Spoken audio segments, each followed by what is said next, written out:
Paschimbanga petrol pump dealer অ্যাসোসিয়েশনের পক্ষ থেকে বাঁকুড়া জেলা শাসকের কাছে ডেপুটেশন জমা দিলেন।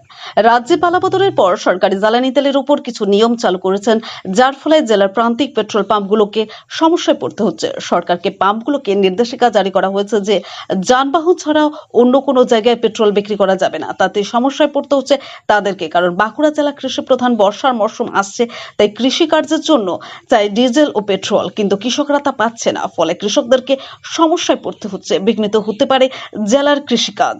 তাই পেট্রোল পাম্পগুলোতে গিয়ে ঝামেলা করছেন।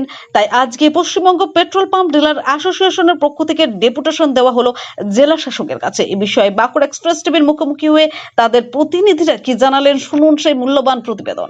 যে কোনো পেট্রোল পাম্প থেকে ব্যারেলে তেল দেওয়া যাবে না, তো সেই অনুযায়ী আমরা কোনো পাম্পই ব্যারেলে তেল দিতে পারছি না। তো কিন্তু হ্যাঁ, পেসো অ্যাপ্রুভ, একমাত্র পেসো অ্যাপ্রুভ ব্যারেলেই আমরা তেল দিতে পারবো।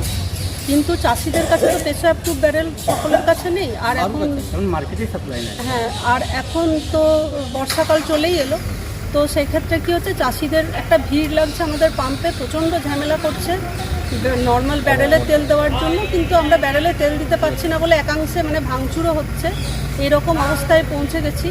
কিন্তু গভর্নমেন্ট অর্ডার না দিলে তো আমরা নর্মাল ব্যারেলে তেল দিতে পারি না। তো সেই জন্যই আমরা এসেছিলাম যে কিছু যদি এর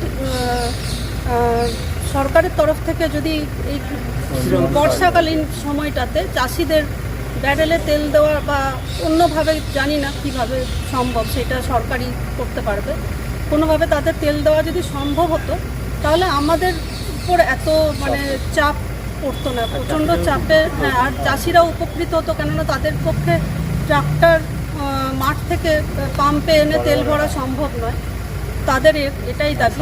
তো এই নিয়ে প্রত্যেকটা আমরা যে গ্রামীণ এলাকায় যে পাম্পগুলো আছি, তারা আমরা খুবই সমস্যার মধ্যে পড়েছি, কেননা আমাদের চাষিরা আমাদেরকে সবসময় প্রেসার দিচ্ছে, অথচ আমরা তেল দিতে পারছি না।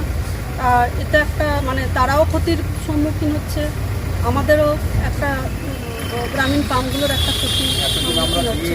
আপনারা ডিএম অফিসে লিখিত পেট্রোল পাম্প ডিলার্স অ্যাসোসিয়েশন থেকে এসেছিলাম, লিখিত দিলাম। উনি বললেন যে ফুড কর্পোরেশনের সঙ্গে মানে কথা বলবেন ওনারা, তারপরে ওইখান থেকে যদি অ্যাপ্রুভ হয় তাহলেই ব্যাপারটা দেখা যাবে। যেহেতু ফিশারি আর টেলিকমকে ছাড় দেওয়া হয়েছে, তো আমরা আশা রাখছি যে এই বর্ষার সময়টাতে কৃষিকে মানে এগ্রিকালচারকেও ছাড় দেওয়া হবে। যদি ছাড় না দেওয়া কি আবেদন রাখবেন? দেখুন, আমি সরকারের কাছে একটাই আবেদন, কেননা গ্রামের গরিব চাষিদের পক্ষে পেসো অ্যাপ্রুভ ব্যারেল সবাই হ্যাঁ, সবাই কোথায় পাওয়া যায় তারা সেটাও ঠিক এখনও অবধি জেনে উঠতে পারেনি। যদিও আমরা বলছি এক আধজন কিনছেনও, কিন্তু প্রত্যেকে কিনছেন না, কিন্তু তারা কিন্তু আমাদের পাম্পে এসে চাপ দিচ্ছেন। এরপর আমরা বুঝতে পারছি না আমাদের কি করণীয়। আমরা তো সরকারের বিরুদ্ধে গিয়ে কিছু করতে পারবো না, তাতে সরকারের বিরুদ্ধে গিয়ে আমরা তেল দিতে পারছি না, অথচ চাষিরা এসে আমাদের উপর খুব জোর জুলুম করছে, চাপ দেওয়ার চেষ্টা করছে। তো সেই ক্ষেত্রে আমি চাইবো গভর্নমেন্টই এর ব্যবস্থা একটা কিছু নিন। আপনার নাম? আমার নাম টুম্পা চ্যাটার্জি।